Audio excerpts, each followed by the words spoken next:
na na na na na na na na Square na round na. You know, you need to tune in if you want to hear you know.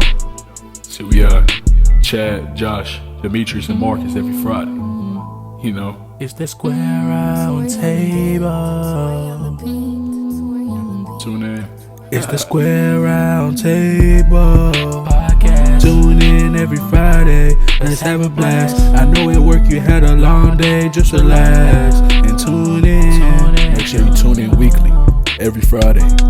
MajorsOnMusic.com. We also tune on Spotify, iHeartRadio, and YouTube. So yeah. What's going on, my freaks and geeks? This is the Square Roundtable podcast. Guys, we are so happy to have you guys with us tonight. Listen, guys, on the Square Roundtable podcast, we are no strangers to Afrofuturism and Black representation. And our guest tonight is the quintessential example of just that. From the Avengers to Final Fantasy to The Walking Dead, our guest has forever solidified himself as a front runner in the Blurred community. So guys, please, without further ado, welcome our very talented guest, Mr. William C. Stevens. Thank you very much for that awesome introduction. Yeah, Chad, thank the whole crew. I like being here. Thanks for coming out. My pleasure. Yeah. Once again, we really appreciate you coming out. It's definitely an honor. I've been wanting to talk to you for a minute, and my brother, like I'm gonna put you on the spot, Josh. He was super duper excited when I told him you agreed to the podcast. When I tell you this dude, like all he does is play with Jax on Mortal Kombat. He was like, bro, Jax, are you serious? I'm like, yeah, man. That's just like basically the only character I played since the old ones. Oh, since Jax was introduced, that's all you played with. Yep, just Jax. Yeah, that's it. Primarily. Yeah, he doesn't know how to play with anybody else but Jax. Like you get to anybody else on the stage. The art of Jax. Yes. Yeah, he did. Yep. So that's how he is. So I'm out of the game. I play a lot, not as much as him. We do pretty good, but after a while, like I can't compete. Like he's just whooping my butt. I'm somebody that I played Mortal Kombat in arcades and things when it came out, man. And I'm not the best MK player. In fact, since becoming Jax, I'm not playing because I don't want to get beat by myself by somebody else. I wouldn't even tell him who I was. It's just I wouldn't either. I'm just a random player. It's like I beat Jax himself, man. I whooped his ass. With himself. Yeah. How's that feel? Man. And the fatality of that. So oh no, not a fatality on him. And then the fatalities have gotten so bad. It's just you really just want to throw the controller after you lose. Like it's awful, man. Yeah, I don't want to break my flat screen on that, man. Man, especially Jax's new ones, man, he just goes off. Oh, it's awful. It's awful. Yeah, those are nice. Yeah, I've been the butt end of a lot of Jax fatalities. So definitely will. We've heard your voice a ton of times.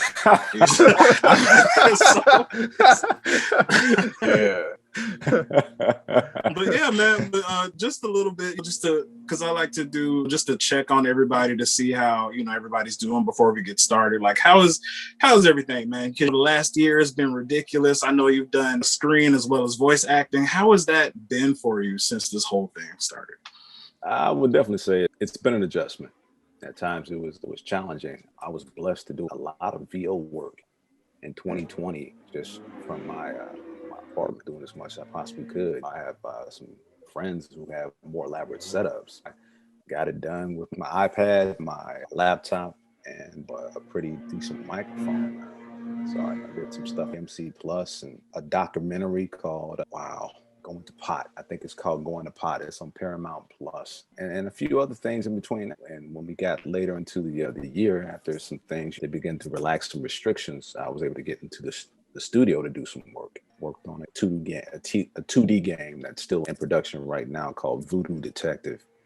Okay. It's by a company called Short Sleeve Studios. I think you can go on their website. They got a Twitter page too. And they featured me on the website, which was an honor. So nice. Yeah. It was directed by a guy old school. He did Curse from Monkey Island. He used to work for LucasArts. Nice. Oh, that's really cool. Yeah, man. It was a blessing. I couldn't complain, but it would have been nice to be in the studio. Yasuke was the last time I got a chance to do like a full on ensemble read. Nice. No, not. Yeah, and on the mic, but and then I did some mocap work on a upcoming title. I can't talk about yet because I'm still under NDA until that release. Yeah, those aren't NDAs, man. Yeah, we get it. Yeah. They don't play. We know because every guest is NDA. We should just get I'm on NDA on a t-shirt. Yeah. I feel like NDA. Glad I have some things to talk about that aren't NDA. No, that's great. That's great. And we were definitely, we love Yasuke too. We'll definitely get to that in a second. But yeah, so that was you're saying your first chance to really get back into the studio again? Let's see. No, the last time I did an ensemble read, I was still doing some additional work on Yasuke. I think even up until a few months before it came out. Like I expected it to come out in the summer actually, because I just had some acting work I did on Netflix, a thing called Operation Varsity Blues, which actually features me as a coach, ex-Yale soccer coach, Rudy Meredith. So it came out, the month before Yasuke came out. And then I got word Yasuke was coming out, April 29th. I was like, dude, they're doing this back to back. Oh, good. Yeah. And waiting on other stuff. So I did get a chance to go back into the studio and do that mocap stuff. Also, I worked on a game called Back for Blood that got pushed back. It's pretty much the same people that worked on a game called Left 4 Dead. If you're fans of that, of course, yeah, of course, yes, yeah. So Back for Blood is pretty much the spiritual successor to Left 4 Dead. Oh, I have heard of it. Yeah, nice. I've heard of that. Yeah, now you're thinking of it. Yeah, I've heard of it. Yeah. Yeah, so I'm the brother on there named Walker. Hey, gotta play it now. Cool. 100%. Can't wait. That's coming out in October. It was due in June. They pushed it back because they want to make the best game possible. But they are going to have a beta test on console sometime this summer. So I'm waiting on the news on that because I'm definitely going to be on that. Oh yeah, I'll be there. Well, that's cool. I'm glad to hear it. It seems like even though we had a lot going on, you definitely stayed busy. And I know that helps mental health and all that kind of stuff and having to be in the house. Yeah, man. Yeah. I'm my only child, man. So it wasn't so taxing on me as a lot of other people. I had the work to keep me productive, popping a game, and be gaming for a while or reading a book and reaching out to friends when I could. And of course, Zoom and things were blowing up. I was still doing some reading with 2 theater companies. They do some online play reading. Nice. There was some communication there, but nothing really can take the place of human interaction. For sure. Yeah. Around people, energy, stuff like that. But made do. So. Well, that's cool. I'm really happy to hear all that good stuff. I'm really happy for you that you're able to do all that during a crazy time like this. Thanks. Well, of course. How'd everybody else go about dealing with it? That's another segment. Right. I worked the entire coronavirus, but like on my downtimes, I would just binge watch shows and stuff like that just to keep my mind off of thinking about the fact that I couldn't do anything else. But they kept me busy. I didn't really think too much. Got you. Okay. And basically, besides getting my butt whipped by Jax a lot of the time, we started this podcast. We started the Score Roundtable because of the pandemic, and it was something that you met Marcus already, and then Dmitri. It's just something that we had been wanting to do for a while, and having to stay inside and stare at the walls all day gave us an excuse to do it. So it bared fruit, man. Exactly. That's awesome. Exactly. So and you made a comment about my sweater. I joined my guys over at the Black Science Coalition and Institute. I'm the science communicator for them. And we've been able to do a lot of great things throughout the pandemic. I've been able to go to virtually, of course, go to a bunch of different schools with my nonprofit and talk to kids in underprivileged communities, young African-American children, and get them interested and excited about science. So that's awesome. Thank you. Yeah. And that's been a wonderful experience for me. It's the other side of it, because usually I'm working in a laboratory as a laboratory scientist, and you don't really get a chance to have a lot of human interaction. So just to get a chance to be on the other side of that and work more in the public health field, and we're doing a lot for COVID-19. We actually have a COVID-19, it's an event coming up where we're partnering with Harvard University, and we're talking again to African-American community just about certain things like, why does COVID affect Black people the way it does? Like, what is a vaccine? How do these vaccines work? Certain things like that. And it's called Combating COVID with the Black community. And so there's a lot of good stuff like that. I've been extremely busy during the pandemic, but also definitely have been blessed. So that's good. That's good talk. Yeah. And me particularly, I just been pursuing my degree and my bachelor's degree in software engineering full time while having coffee on standby. Okay. But yeah, that's basically that. So very cool. Yeah, let's not get them started on coffee because we'll have a whole podcast about coffee.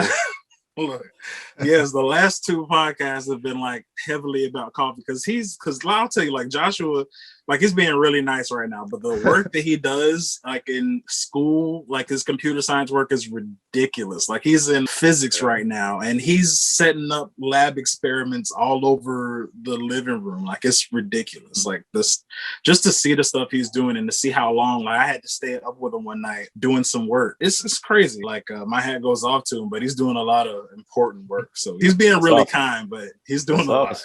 Yeah. So we definitely. Yeah, we appreciate it, but we know, so we'll talk about that a little bit later too. So I know you're a gamer and I know you're big on like Batman and things like that.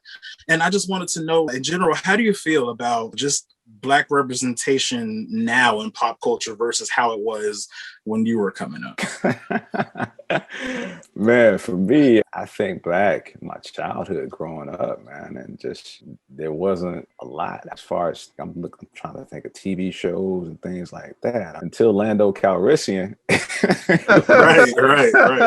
right. Like I wasn't really seeing a lot of like sci-fi heroes, Black video game characters, comics helped out with that. My cousin Liz, an avid comic book collector, so I go and look at his books every now and then. You see some faces that you can identify with, but it wasn't a lot just prevalent seeing that. And occasionally you get some people that had breakout shows, but far and few in between as opposed to now seeing so many. That's why when I got on, found out about Yasuke and I heard about him prior to this, but I was still calling him Yasuke and before I got educated. So really when I became part of this project, I was very excited because I saw the potential.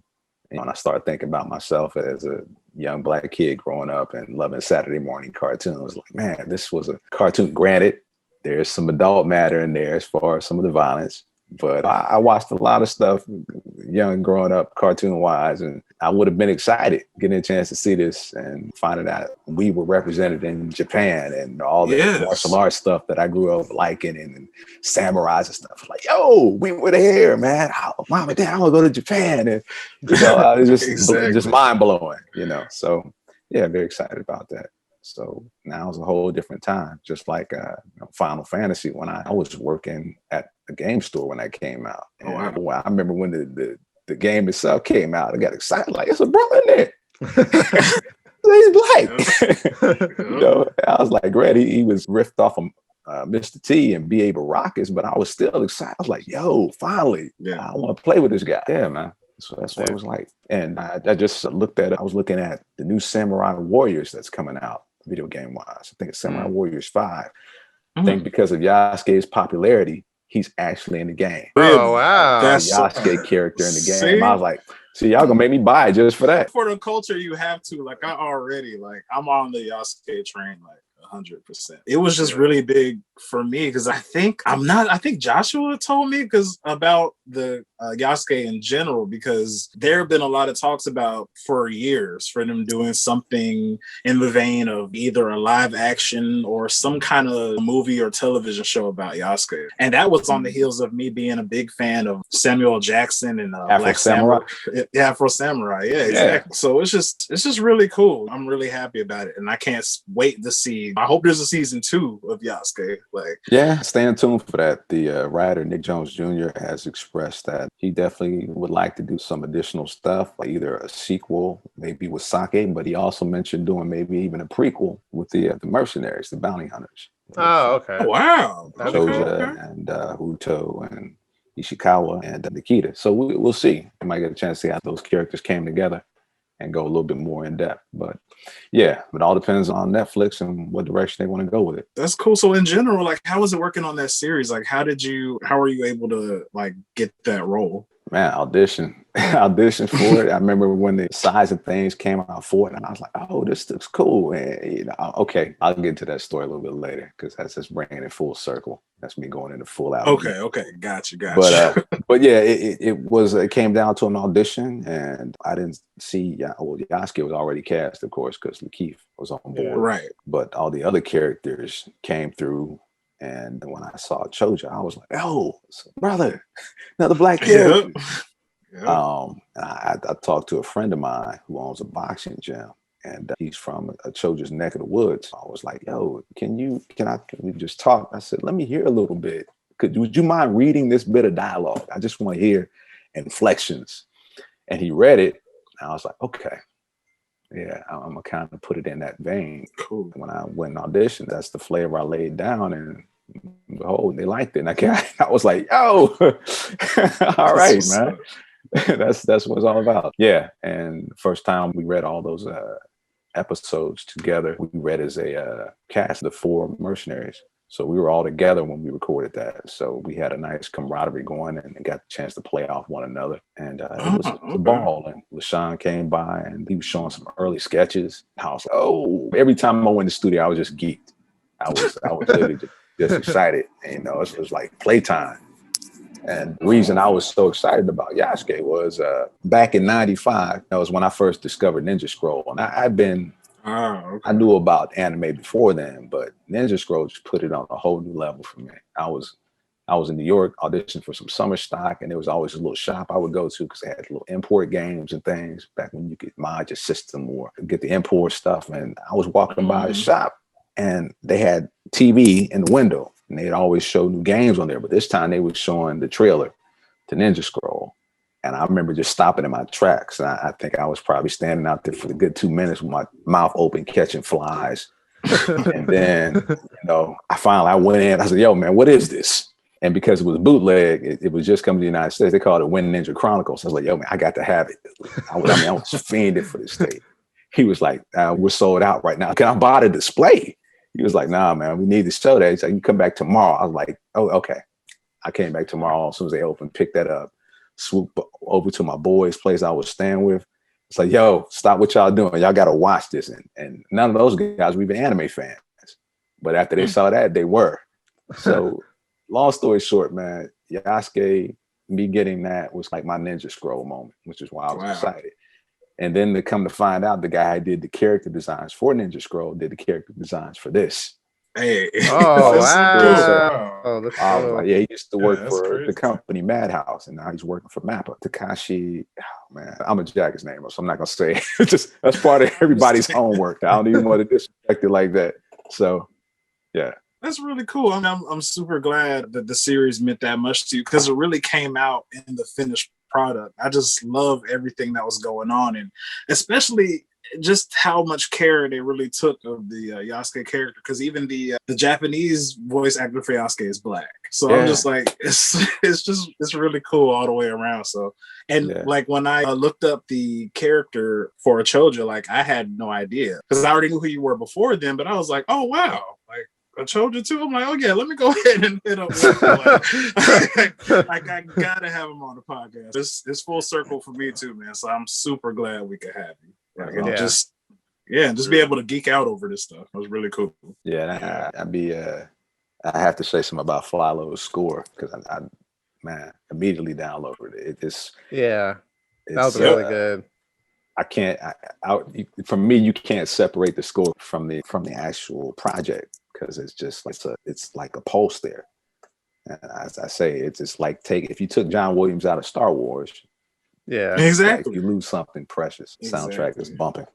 Yes, it is. And I'm addicted to music. What were you about to Yeah, say, Josh?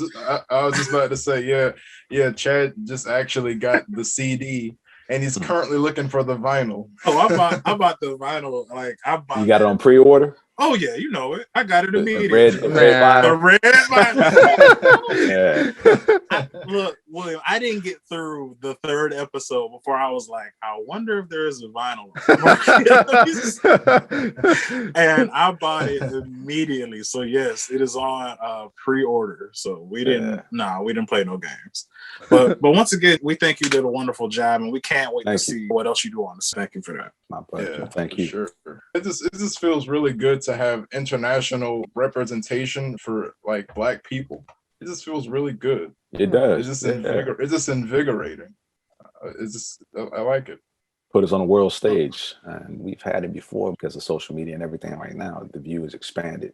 Yeah, exactly. It's just a lot more eyes get to see it. And the thing I like, just not about Yasuke in general, and that's why I'm so big on Afrofuturism, because I like that we get to see other people's stories, like or other minority stories in these same fields. Like that's why I love what Jordan Peele's doing right now, and what Lena Waithe's doing right now in horror. I love that. And sci-fi, because even when I was growing up, the Black character in sci-fi or in horror films is the one that died first. You know, that trope. Yeah, it's the trope. So to see a full horror genre or a full horror story that just surrounds a Black family or just African Americans in general, it's just like, wow, you know, that's cool. So it's about us. We're not the person that gets sacrificed at the beginning. Yeah, hey, I'm gonna give props though to George Romero for putting that from my recollection, the first Black hero in a horror film.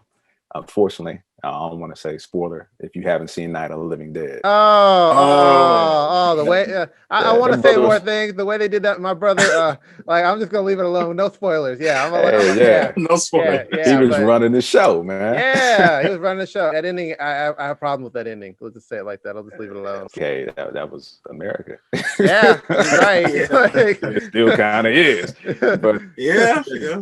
But yeah, exactly. Stuff like that. But I wanted to know more about you in general. Like, how did you get into acting as a career? What was your start?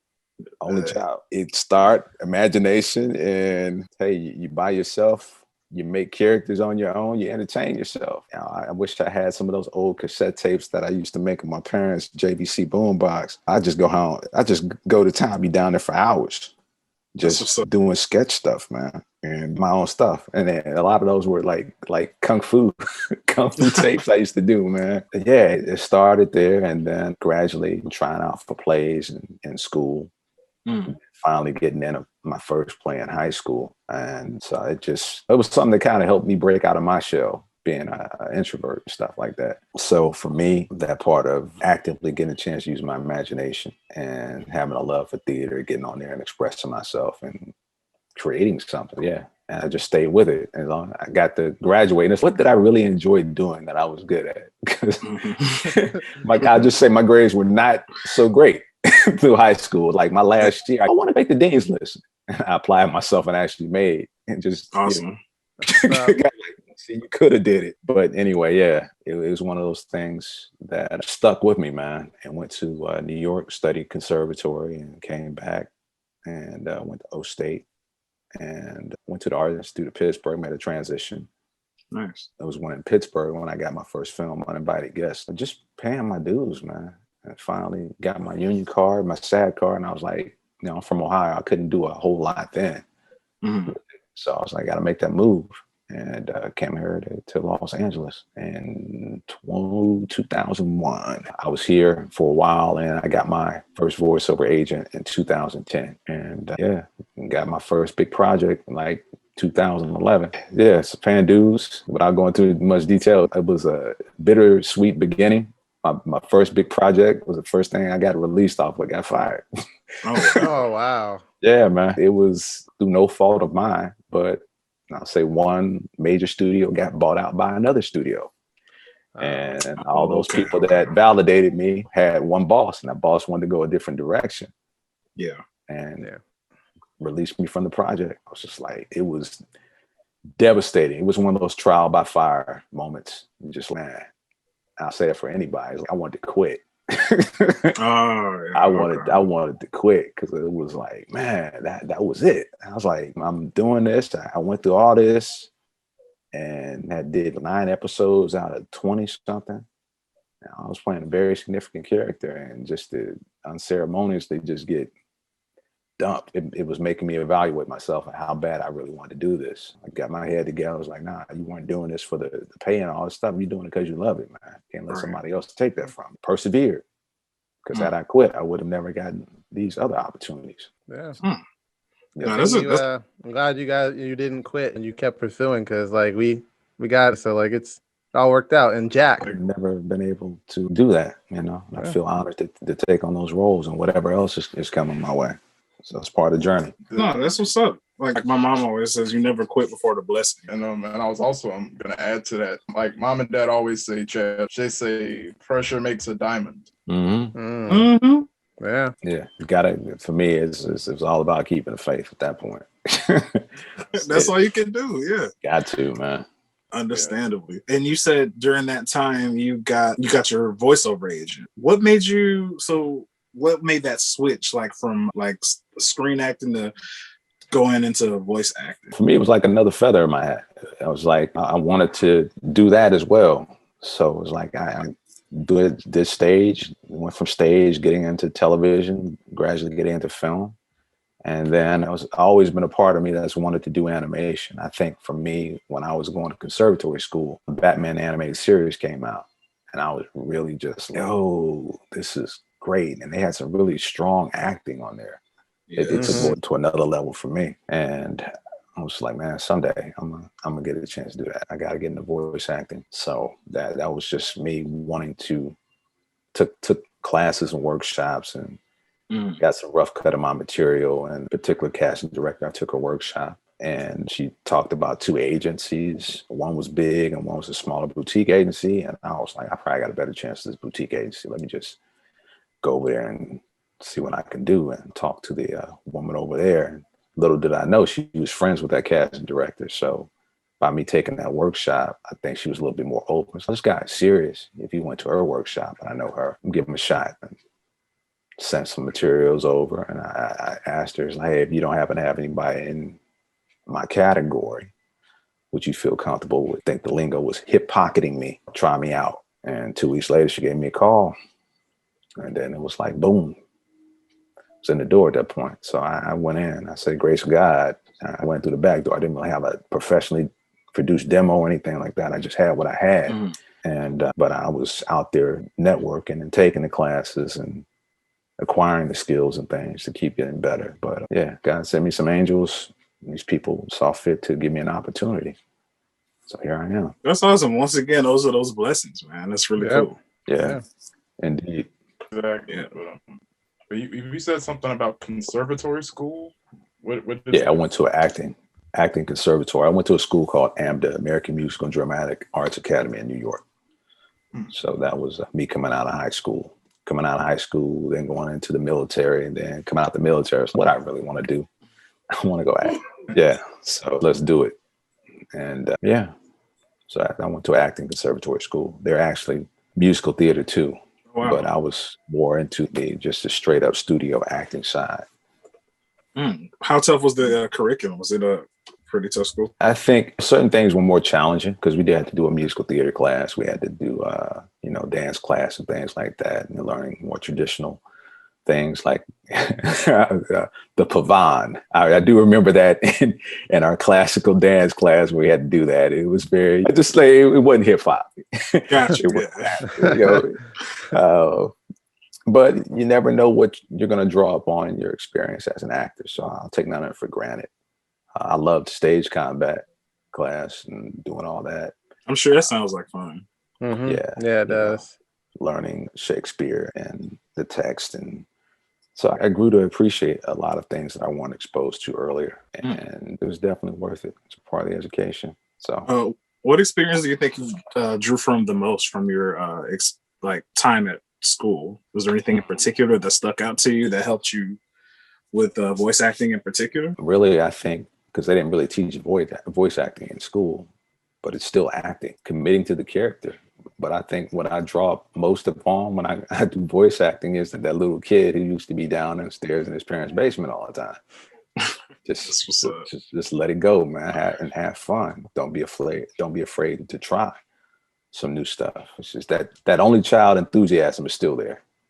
This was the inner kid. As long as I hold on to that, I'm good. And just take the notes. That's a lot of good stuff. And I wanted to know also, because I know, once again, you're a gamer. So as a gamer, like, how does it feel being a part of literally like some of the biggest gaming franchises of all time? Like literally like Mortal Kombat and Final Fantasy. That's as big as you're going to get. And I really wanted to know, how did those characters come about for you? Man, Final Fantasy. Didn't know it was Final Fantasy until I got the size. But being a gamer, when they send certain material over and you start seeing things like, man, that's familiar. I know about this world, but I'm not sure. I think when the Rude audition was sent over, I was a different character.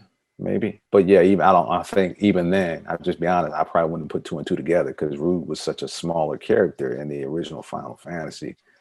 I think I overlooked him. But when I got it in the audition, and I think somewhere in the direction they were seeking kind of like a Vin Diesel type character. He looks like Vin Diesel. I think Rude looks more like Slim Diesel. He's not so big. He's definitely a Slim Diesel. But I think they had him biracial or whatever. He was definitely more multicultural. They were going in that direction, or maybe they were just looking for the voice. But when I did it, I took the notes off of there and gave them what I gave, and they liked it. So when I was like, "This is what? This is what? Man, y'all don't understand it." That was another one of those moments where I got fixated and just was in front of a video screen catching flies. Because when I came to the video game store, we got the trailer. I actually downloaded that trailer on my computer now because I went back and found it just to have that feeling again. When I first saw the trailer of Final Fantasy, I was like, it's over, man. I think my first check was like, yo, pre-order is bought. Give me all this, man. I was geeked. So to actually be part of the remake that I saw, and once again, this is something that came full circle again. I was like, Final Fantasy VII, the remake. Yeah, that's how it happened. And I went in the studio, and it was challenging because they had the Japanese dubs you listen to first. Okay. One thing I found out, some of the inflections that they're actually using, you think those might be battle sounds or efforts, what they call efforts when you you do the hit sounds and things like that. Like, those sounds, some of the sounds were actual words. I was like, oh, really? Okay. You take on that and try to incorporate that into your reading. So those are things that I thought about, I learned doing Final Fantasy VII. So it was an awesome process. And to see it all come together at the end, it's just like, yeah. I was talking to a friend of mine, man, you kicked my butt. He's like, yeah, they made Rude a boss fight. He's serious. Like, you beat me up in front of my woman's house, man. You beat me up in front of air, dude. Backdrop. Yeah. So. Man, I couldn't even talk to you for a week after that, man. Right. I don't know if I could talk to you after being beat by like Jax on Mortal Kombat, the new Mortal Kombat game. Like after that, I'd be like, yeah, I'm putting down a 6. I'm not even talking to him. That's what I'm saying. Because when you did the efforts, now I got PTSD now, man. Exactly. Like, but I didn't know efforts were written. Like, so he's got a book full of just sounds. They're not so much written as they describe what's happening. Some efforts may be short. Then you might get something a little longer. Then you get something that hurts, or you put more efforts into it. You go, it's a lot of stuff. Or you know, and your character might laugh. I find out just the more I do it, the more artistry comes into it. And I think it's really limited by your imagination. That's where I feel you have to get out of your own way. Don't be so self-conscious and use your imagination. Like. I've been kicked in the stomach before, so I know what it feels like. Oh, okay. Something to pull from. And there's some other things you haven't experienced. I haven't fallen off a building, but I remember what it was like to rappel for the first time. Yeah, man, it's fun. And once again, that little kid down there making those tapes was doing all that stuff without any guidance, just letting my imagination go. So was it the same thing for Mortal Kombat? You didn't know what the project was? They sent out fake sides because it's such a big project. They don't want it to leak on the internet. That's another double-edged sword of social media. Yeah. They sent sides out. I think the sides that I got were labeled as Sarge, and the dialogue had nothing to do with the game. They just wanted to hear the voice and hear what you did. So I know it was Jax until I got the call. Yeah, they want to book you for such and such, which is, I was like, I'm who? I'm who on the game? Jax? Get out of here, man. Those were pleasant surprises, man. You go in there and you actually meet everybody, and they throw the book at you, and they gave me all the MK lore. It was like the MK mythology. It was like, dude, I got memorized a lot of this stuff. Well, I didn't have to memorize all the dialogue, but just knowing, I think I remember struggling saying Chinook. Yeah. I couldn't. It was like certain words they throw at you, just like, okay, gotta remember correct pronunciation. Yeah, it got to be a running joke sometimes, man. Yeah, that's really cool. Yeah, he had good dialogue in the most really recent one. Yeah, like I just finished going through it again. I was like, wow, they had you like, because they had a different. They had one version of you from like the past, and they had the one in the future. So like the future one was tragic. I was like, oh my gosh. Yes. Yeah, he was having a lot of PTSD, where the younger Jax was more optimistic and hadn't been through all that trauma. Especially the part where you fought yourself, like that part where you were fighting version fighting older version, and then he was just like that decision you had to make where like you had to save her, and he was just like sitting there, and I felt that. I was like, oh my gosh. He was looking at him like, what are you doing? And I was like, he's just talking to himself right now. Yeah, the older version trying to tell the younger one, you don't understand what it's like. Exactly. That was really cool. How long did that take? How long was the process for that? Because I'm sure you had the story and then the efforts with fighting. How long did it take you? I worked on Mortal Kombat over a year because initial dialogue, then of course they bring you back for some pickups, and then they bring you back for the DLC content. Yeah, I worked on Mortal Kombat for a little over a year. Oh wow! And was that and Final Fantasy, because you're a part of the Walking Dead universe too? Was that before or after? That was after. Walking Dead came before Final Fantasy and Mortal Kombat. Walking Dead, the New Frontier, Conrad.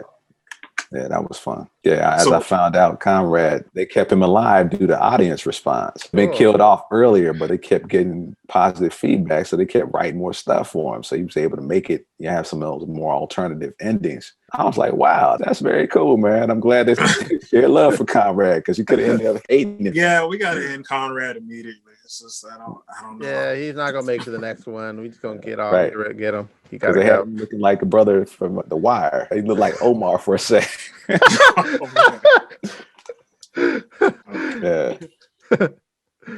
Yeah. Oh man. Yeah, it's crazy how much the audience and fans of these games and such have so much of an impact on the final product. Because the funny thing about Mortal Kombat is like on the web, on like Twitter or Reddit, there's somebody that leaks the actors of the characters before the game comes out and stuff like that, and makes all this speculation about who's gonna be in the new movie and stuff like that. This is a whole drama about the actors and such before it even comes out. So you already being leaked on Reddit. Already. I gotta laugh because it was one time, I guess my PTSD coming from being fired off that other job and being released. I was never fired. There's nothing I did wrong. But yeah, I had somebody had put something out with name was just on my head. It had somebody else speculated for being Jax, and wow, my brain just went straight blank. But lo and behold, they had a picture of him out with the arms on, and I was like, hold on now. I was like, are they gonna go back and re-record my stuff? I was like, I could see why they picked him, but nah, they ain't doing that. And I think I shot him an email. I say, man, Terry Crews. They had Terry Crews. Somebody had a picture of Terry Crews with the arms on. I was like, okay, I can see Terry as Jax. I ain't mad, but I'm mad. Right, I'm kind of mad. Kind of mad about it.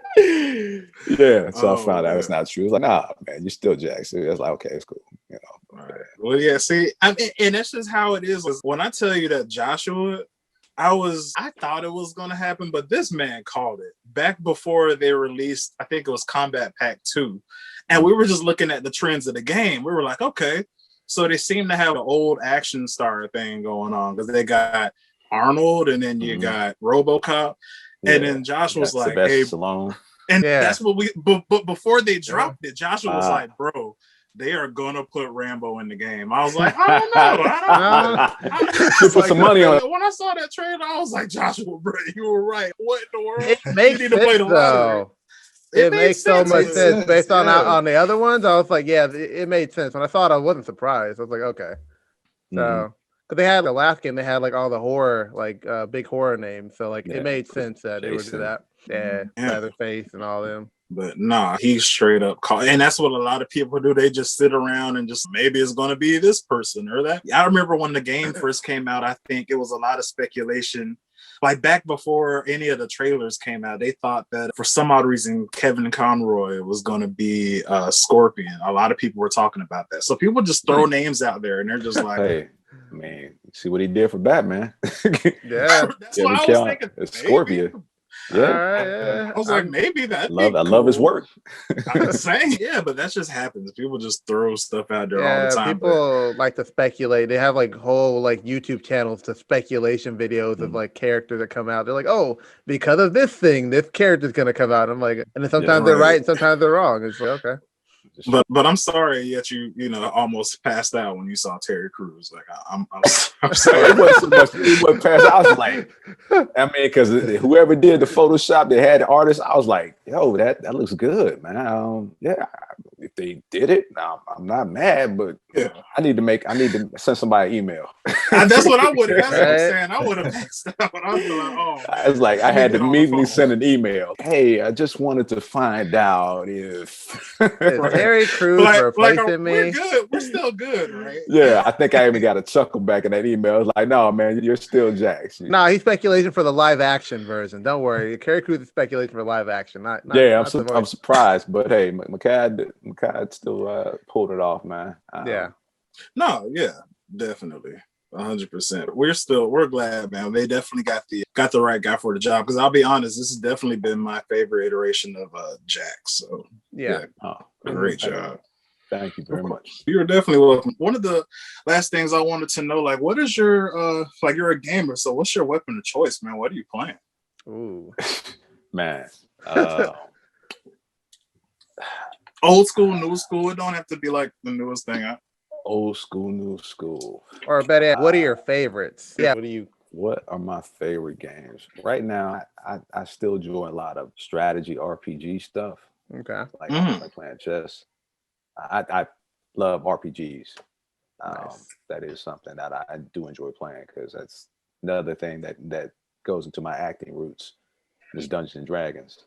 So I play a lot of that. So yeah, what I'm playing right now, I'm going back and forth between XCOM, something called The City of Sin, which is old 90s, set in the 1920s, and gangsters and things like that. Sometimes I'm playing Outriders when it works. I heard about that. Yeah, I heard about that. Yeah. Servers. Yeah, y'all need some help. If y'all listening, y'all need some help. No, just put them out there. Just put them all the way out there. People can fly. People can fly with your money. Get your service fixed. Get it fixed. Get it together.